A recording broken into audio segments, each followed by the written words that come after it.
the breakfast table today. The words like may is substituted by shall and shall is substituted by may, which makes a huge difference in the practicing level. It may not, substance wise it may look the same, but when you try to implement a section, maybe the may and shall make a huge difference to us. And thankfully for us, or unfortunately for us, act, rules, clarifications, notifications, forms.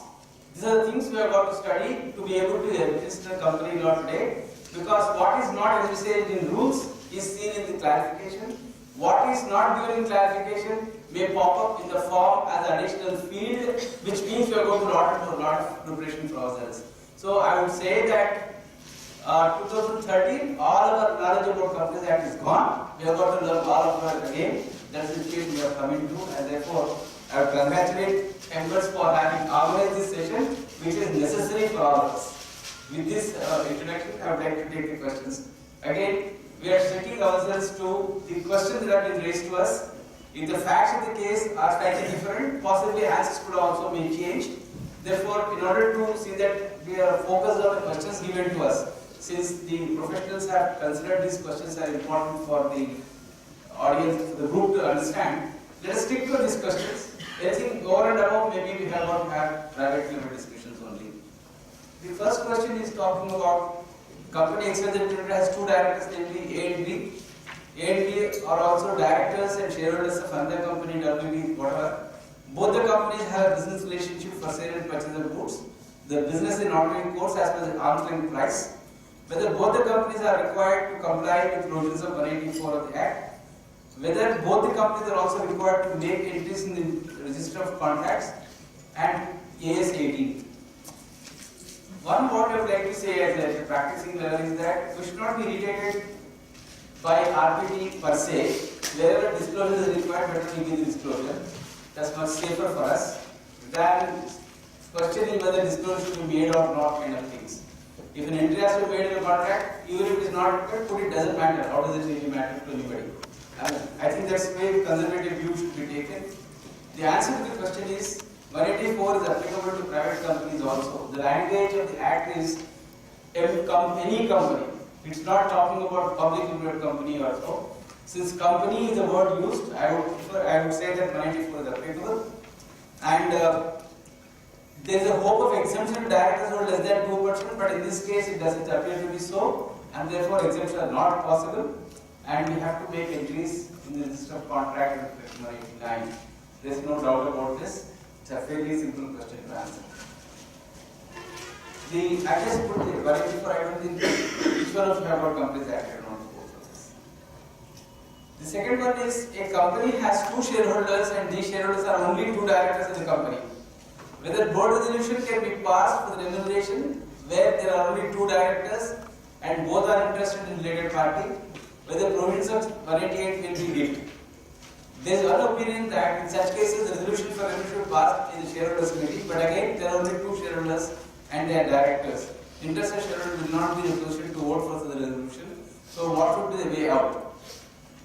There is one proviso 3 to the 188, which says provide also nothing in sections are applied to any transaction entered into by the company which ordinary course of business other than transactions which are not an arm's length business.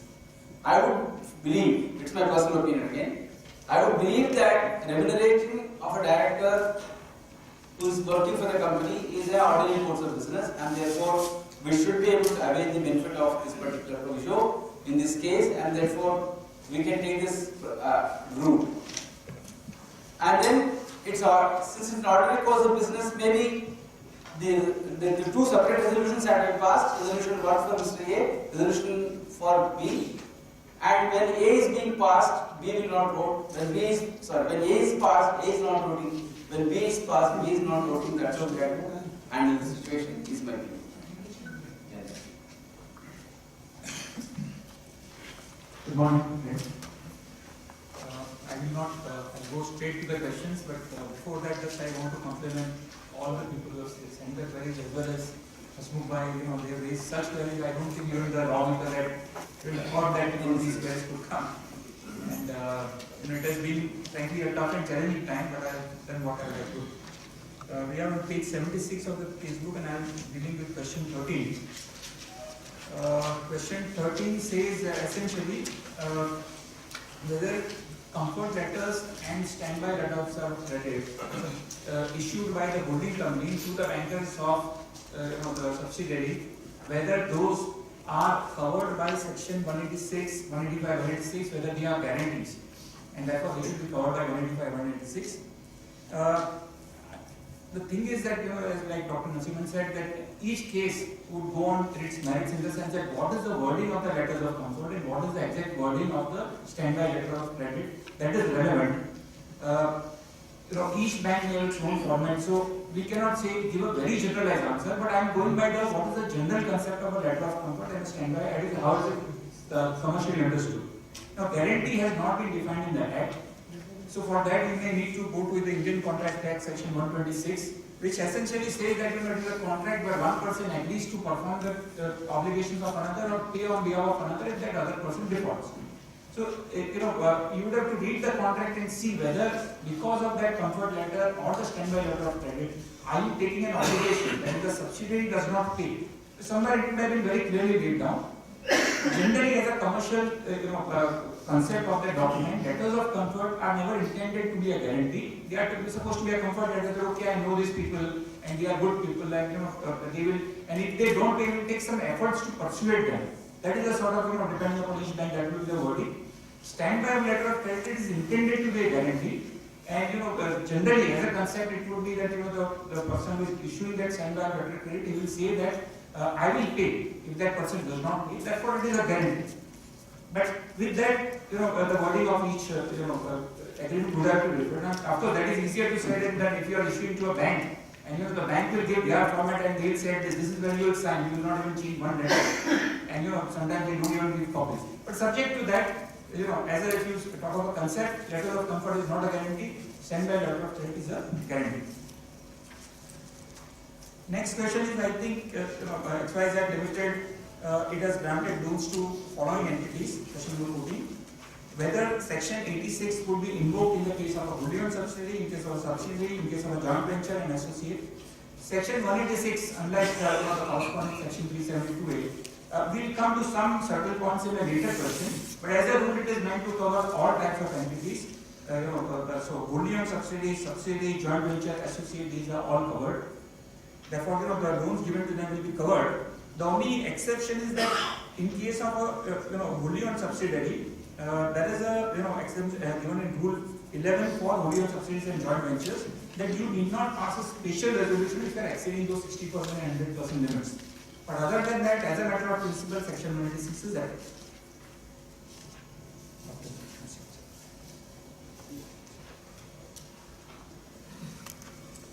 ABC has availed services from the related party around 50 crore, which is claimed to be an ordinary course of business and arm's length price. With the aforesaid transaction trigger the rules of 188, further the disclosure of such transactions will be required as per section 134 of the Act. Attention is drawn to AOC 2. Again, we have discussed about the third provision which talks about ordinary course of business arm's length. That I think we can avail the benefit of that particular exemption. But 134 disclosure has to be made. If you look at AOC 2, there are two parts to AOC 2. We have to fill up that part which talks about arm's length distance prices. So we have to fill up that part of that particular AOC 2. That's established. This is 188 is covering these 4-5 transactions is a good question. Allotment of shares related to KMP, licensing of a brand to one of the subsidiaries, corporate guarantee for a loan taken by an associate, appointment of CFO, receipt of reinvestment, etc. This again, analysis and application of section 188 onto these particular events. I have studied them. On the basis of my understanding, I say that allotment of shares to a relative of KMP, 188 is not applicable. Licensing of a brand to one of the subsidiaries, applicable to on 188C because it talks about the values and properties of some form or the other. So brand is one kind of a asset of the company, therefore 188(1)(c) gets attracted. Corporate guarantee for a loan taken by SOS by letter no in spirit possible if guarantee is invoked, property get disposed of and attracts 188(1)(b. That's the real problem here. By if you strictly interpret the law, it may appear that yes, it doesn't require 188, it does not get attracted to 188. But what if the guarantee is invoked? When the guarantee is invoked, assets of the company will go, and since assets of the company are getting involved into this, we have to apply 188(1)(b, and to the extent in spirit we may have to look at 188(1)(b applicable. Appointment of CFO, deciding the remuneration, unless CFO is related, the provisions of 188 will not get attracted. So professional being appointed, that should be fine. Receipt of reimbursement of expenses on actual based subsidiary. Again, reimbursement of actual expenses is the word used, and therefore I believe they are in the ordinary course of business. If they are in the ordinary course of business, third provision to 188 will get kicked in, and to the extent that yes, we can take away the benefit of that exception.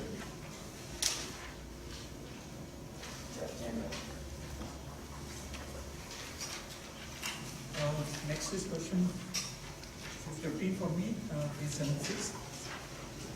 Whether loan given by a company to its employees will trigger the provisions of 186 of the Companies Act 2004. Which is number? 50. Question number 15 on page 76. Page 76, question 15. So the question is, whether loans given to its employees. Now this is, unfortunately and perhaps unintended or intended, we never know, probably unintended. But yes, the answer is yes, that 186 would apply to loans given to employees. So it can create problem, because it's not just a question of limits. Even if there's a limit, I don't think in the normal course of business any company would give loans more than 60% of its net worth. Maybe cumulatively, yes. But even that you could always pass a special resolution, no shareholders are going to oppose. But the problem is charging of minimum interest.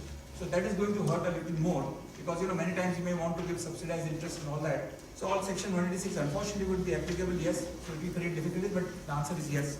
Only thing is I want to give draw attention to a school of thought. Not that I agree with that, but many people have been adding. As you will see as we go further, there are many schools of thought and many things, and some widely varying different views are there. In this case, the argument is, you look at the wording of section 186, it says loan given to any person or any other body corporate. Now once you use the word any person, why do you need to go anything further? So when person includes company, individuals, anything, whatever is an entity under law is included. So why the word of any other body corporate? And why the use of the word other body corporate? The other body corporate, it would mean that it has to be something similar to the lending company. Or then person or any other body corporate, maybe you can take color from there and say that person should mean a corporate or any other body corporate, applying the principle of agis generis, you try to paint this. In fact, you look at subsection 5 also.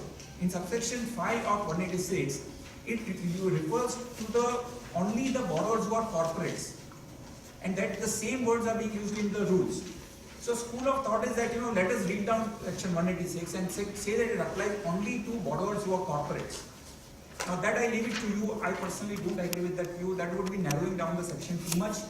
Better to ask for a legislative amendment and get certain exemption, let's say at least for employees. It makes sense. Because employees, for that there are already certain sections, like if you want to give loans to shareholders for buying of shares, there is a separate provision for that. There are limits for that.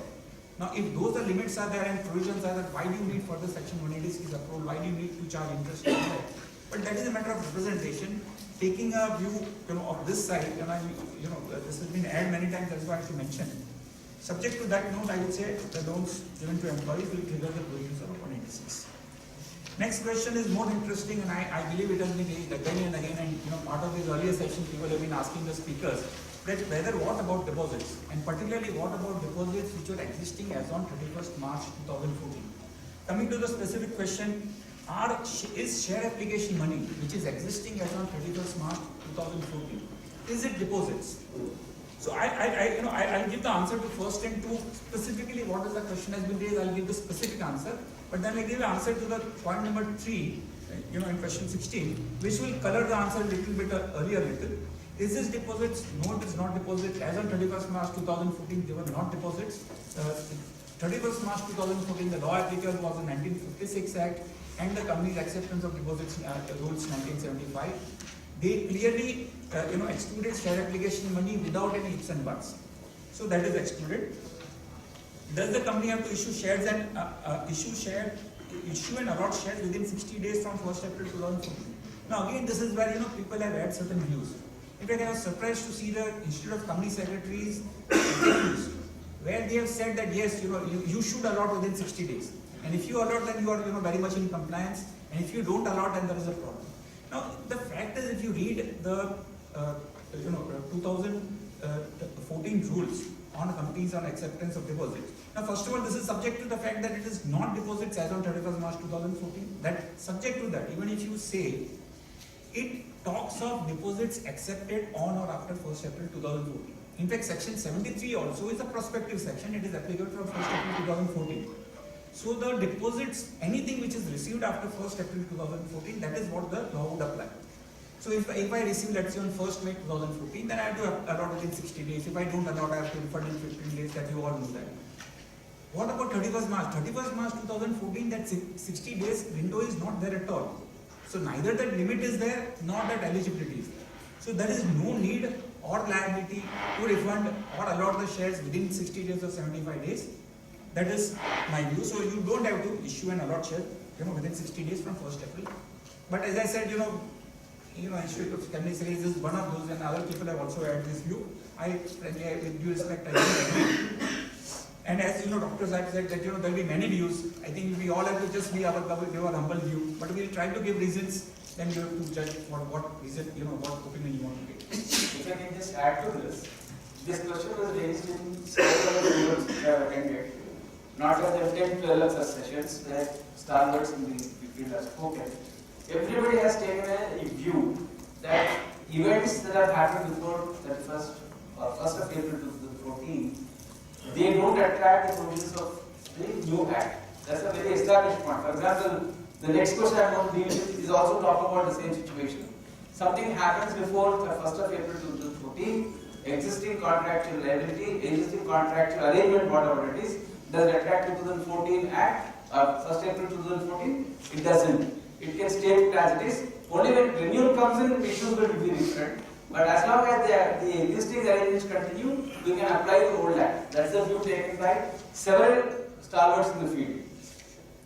Yeah. So the third, point in this is that the question raised is very in an interesting way. But I'll go in this particular case slightly beyond the question. Also, I'll have to answer that question.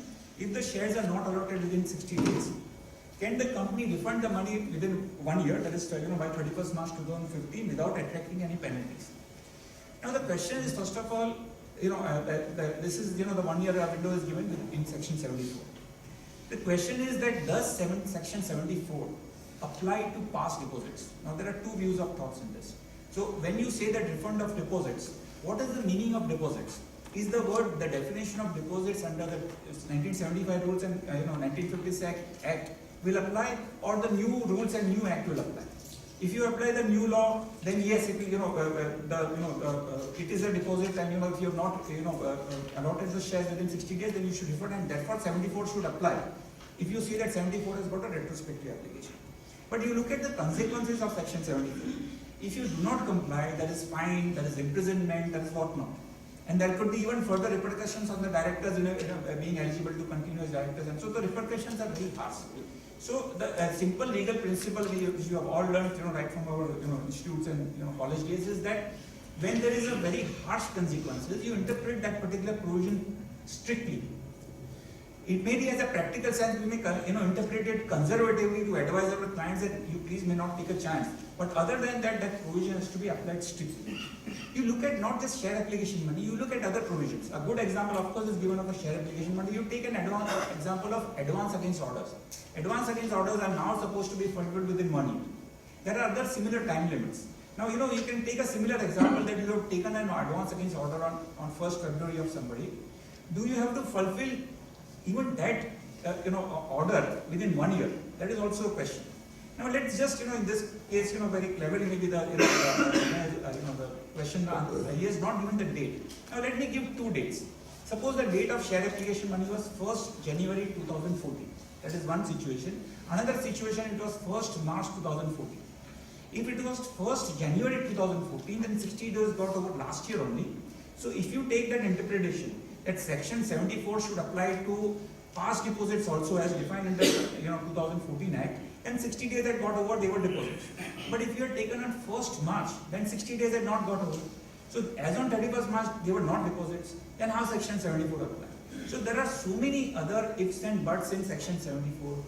I think the intention of Section 74 was to give a window of 1 year to repay all past deposits, all those deposits, whether you have taken from relatives or directors and whatever which were exempt earlier, now they are included. I think probably that was the intention, but the way they have worded it, unfortunately, it is very bad, and I would take a view that although the question asked is that can I refund within 1 year and get away with the penalty? Yes, you have got 1 year to, but I would even go ahead and take a view that even 1 year is not required. Because there are so many difficulties. You might have taken all sorts of loans. You may not want to refund. You may not have the capacity to refund. So therefore, you have to interpret the law. According to me, the law, the way it is framed, it is there are enough ifs and buts there, and I don't think if old deposits, if you do not repay, any penalties should require. But then this is always taking a strict view is one thing. Advising a client what conservative and safe view is each of us will have to go by.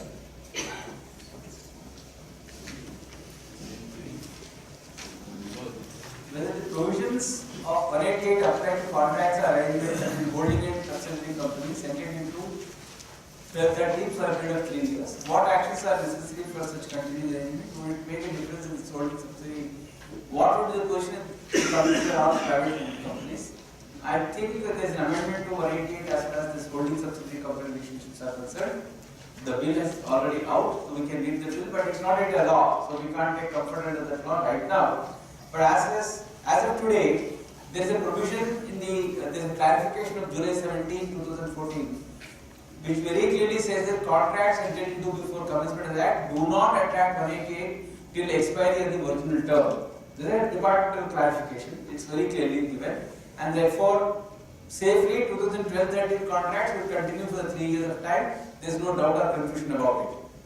Once the original period expires, then I think you have got to follow 188, provided whatever the amendment to 188 is coming in a way which comes.